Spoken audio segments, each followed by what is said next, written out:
নমস্কার, আমার আপনজনেরা, রুদ্রবার্তায় আপনাদের সকলকে স্বাগত জানাই। আমি রুদ্রপ্রসাদ ব্যানার্জি। 2026 নির্বাচন আসার আগেই শুরু হয়ে গেছে বিজেপি কর্মীদের প্রাণে মেরে দেওয়া, হুমকি, ধমকানো, চমকানো সব শুরু হয়ে গেছে।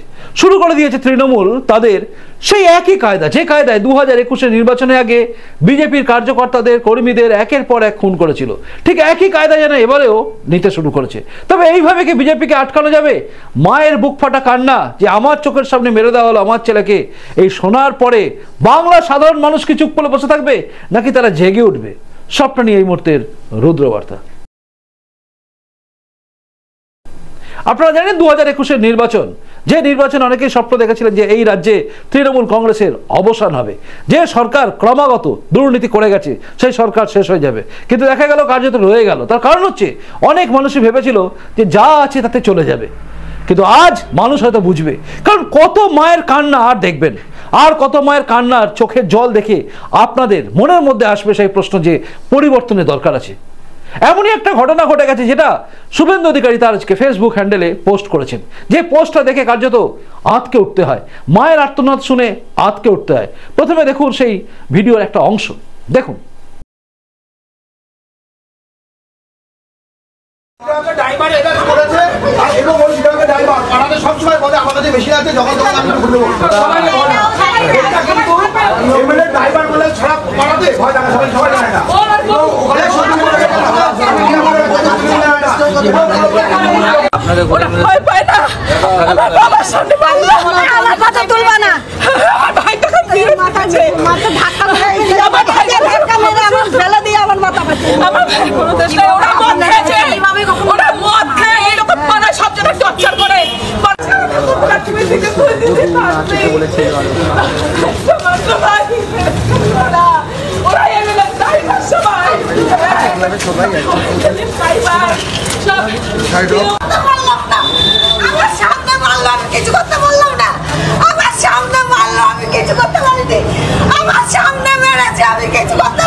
দেখলেন, মায়ের আর্তনাদ শুনলেন, ঘটনাটা কোথাকার?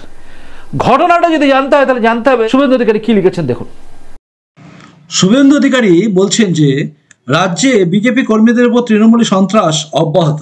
শুধুমাত্র বিজেপি করার অপরাধ এবার বাড়িতে ঢুকে পিটিয়ে খুন করা হলো নবদ্বীপের প্রাচীন মায়াপুর এলাকার 6 নম্বর ওয়ার্ডের বিজেপি কার্যকর্তা 40 বছর বয়সী সঞ্জয় ভৌমিককে। গতকাল অর্থাৎ 18/9/2025 তারিখে নবদ্বীপের বিধায়ক পুণ্ডরীকাক্ষ সাহার গাড়ির প্রাক্তন চালক তারক দাস, তৃণমূলের বুথ সভাপতি গদাধর রায়, তাপস দাস, অরিন্দম মণ্ডল সহ আরও 6-7 জন তৃণমূলের দুষ্কৃতী কোনো রকম প্ররোচনা ছাড়াই বিজেপি কার্যকর্তা সঞ্জয়কে ঘর থেকে বের করে বাড়ির উঠোনে ফেলে বেধড়ক মারধর করে। বাধা দিতে গেলে সঞ্জয়ের বাবা সুকুমার বাবু ও তার মা অলকা দেবী তাকেও মারধর করা হয়। পরে আহত সঞ্জয়কে চিকিৎসার জন্য হাসপাতালে নিয়ে গেলে ডাক্তাররা তাকে মৃত বলে ঘোষণা করেন। এখনো পর্যন্ত রাজ্যে শুধুমাত্র বিজেপি করার অপরাধে তৃণমূলের দুষ্কৃতীদের হাতে প্রায় 3 শতাধিক বিজেপি কার্যকর্তা খুন হয়েছেন। এইভাবে খুন সন্ত্রাসের রাজত্ব কায়েম করে তৃণমূল রাজ্যে একটা ভয়ের পরিবেশ তৈরি করতে চাইছে। আমি শাসক দল তৃণমূলকে বলতে চাই, এভাবে বিজেপিকে দমিয়ে রাখা যাবে না। আমরা প্রশাসনের কাছে অবিলম্বে সঞ্জয়ের খুনিদের বিরুদ্ধে যথাযথ আইনানুগ ব্যবস্থা গ্রহণ করার জন্য দাবি জানাচ্ছি।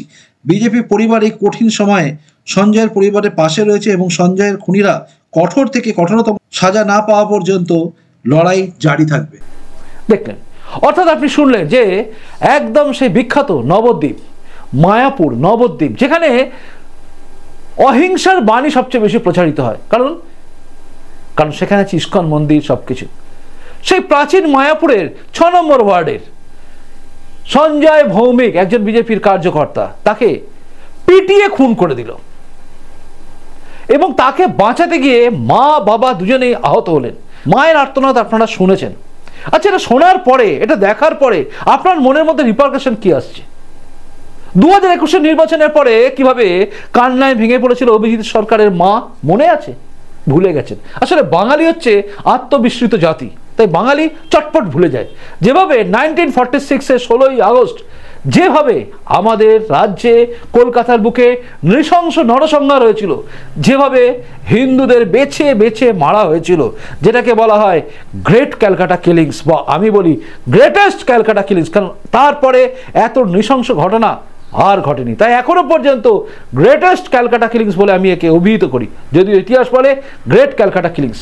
সেই দেখার পরেও, সেই শোনার পরেও, সব কিছু বোঝার পরেও ইতিহাসের পাতা না দেখার আমাদের এক স্বভাব আজকে আমাদের এই জায়গায় নিয়ে এসছে, যেখানে আমাদের আজকে প্রশ্ন এসে যায় আমরা কোথায় আছি। কারণ মুর্শিদাবাদ থেকে হিন্দুরা পালিয়ে মালদা জেলায় আসে, আর যেটা দেখে জনাব ফিরহাদ হাকিম, যিনি বলেন দাওয়াতে ইসলাম দিতে অন্য ধর্মে যারা জন্মগ্রহণ করেছে তাদের দুর্ভাগ্য, এই কথা বলা ফিরহাদ হাকিম এখানে সমাদৃত হয়।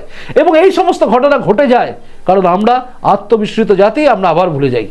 কিন্তু আজ আপনাদের ভুললে আর হবে না। কত মায়ের কান্না আপনি দেখবেন, কত মায়ের কান্না, চোখের জল আপনার হৃদয়ে ভেঙে যাবে না, টুকরো হবে না। কত মায়ের, কতদিন ধৈর্য ধরে থাকবেন, কতদিন অপেক্ষা করে থাকবেন, কতদিন ভাববেন যা হচ্ছে হোক, ভাবলে হবে না। আজ দেখছেন সঞ্জয় ভৌমিক, এই সঞ্জয় ভৌমিক হয়তো বিজেপি করে, কিন্তু তার আত্মীয় স্বজন, বাড়ির লোকেজন সবাইকে বিজেপি করে? উত্তর হচ্ছে না। সঞ্জয় ভৌমিককে ভালোবাসার লোকেরা কি কম ছিল? তারা হয়তো অনেকে তৃণমূল করে, অনেকে হয়তো সিপিএম করে, অনেকে অনেক কিছু করে, কিন্তু তারা দেখলো একজন মানুষ মরে গেল, পিটিয়ে মেরে দেওয়া হলো মদ্যপ অবস্থায় এসে, বিধায়কের প্রাক্তন গাড়ির চালক আর একজন বুথ সভাপতি। ভাবুন, তৃণমূলের বুথ সভাপতি এবং তৃণমূলের 6-7 জন কর্মী, যেটা অভিযোগ করছেন শুভেন্দু অধিকারী। এবং যে অভিযোগের পরিপ্রেক্ষিতে আমাদের একটা কথা বলতে হয় যে তৃণমূল কংগ্রেস বারবার একই চিন্তা করছে যে যেভাবেই হোক দমাতে হবে, কিন্তু দমানো কি যাবে? এত মৃত্যু, এত হাহাকার দেখে আপনারা কি চুপ করে থাকবেন? আমার প্রশ্ন আপনাদের কাছে। আমি বলবো না তৃণমূলের কাছে বিচারের জন্য, আমি বলবো না যে পুলিশ প্রশাসন কি করছে, না আমি বলবো না, কারণ আমি জানি কিচ্ছু হবে না। এই রাজ্যে কিচ্ছু হবে না, বিচারের জন্য আদালতে যেতে হয়, সামান্য কোনো কাজের জন্য আদালতে যেতে হয়, আর বিনা দোষ করে সাধারণ মানুষ কেস খায়। যারা প্রতিবাদ করে তারা কেস খায়, যারা বিরোধিতা করে সরকারে তাকে কেস দেয়। এবং বিভিন্ন জায়গায় যারা তৃণমূল করে না, যারা সামান্য সাধারণ মানুষ, তারা অপরাধের বিরুদ্ধে মুখ খুললে তাদেরকে পুলিশ কেস দেয়। এই জায়গায় আছে আজকে বাংলা।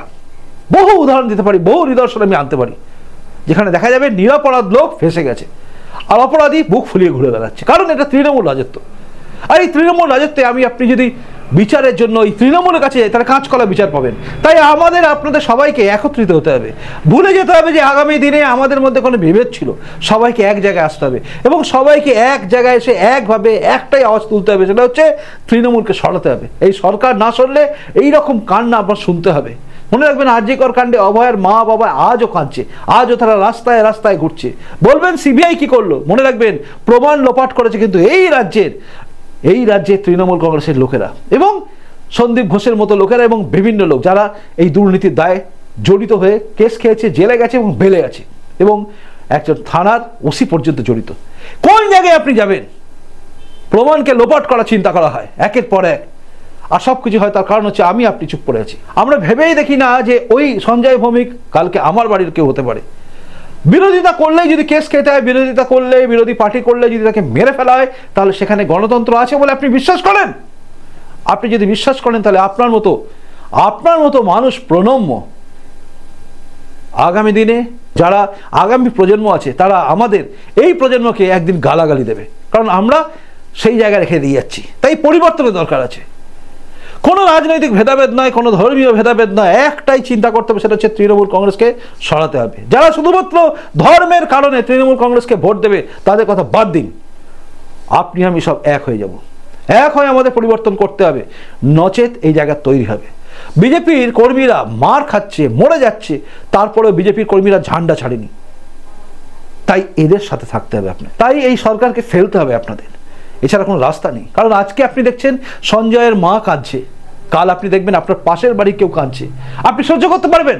আপনার পাশের বাড়ি পরিচিত কোনো বিজেপি কর্মী, কোনো ছেলে, তাকে যদি পিটিয়ে মেরে দেয়, আর 2026-এর নির্বাচনে যদি বিজেপি না জিততে পারে, তৃণমূল যদি আবার জেতে, তাহলে আবারও নারকীয় হত্যাকাণ্ড চালিয়ে দেবে, যেটা 2021-এর পরে আমরা দেখেছি, যখন মমতা বন্দ্যোপাধ্যায় বলেছেন আমার হাতে কিছু নেই। সেই দিনকে আপনি দেখতে চান? একটা কথা মনে রাখবেন, অত্যাচারী তৃণমূল কংগ্রেসের লোকেরা আপনারা যেটা করছেন সেটা কিন্তু সবাই দেখছে, মানুষ সব সহ্য করে, কিন্তু চোখের জল, মায়ের চোখের জল, মায়ের আর্তনাদ সহ্য করার জায়গায় বাঙালি অন্তত আগে ছিল না, আজও থাকবে না, এ বিশ্বাস আমি রাখি।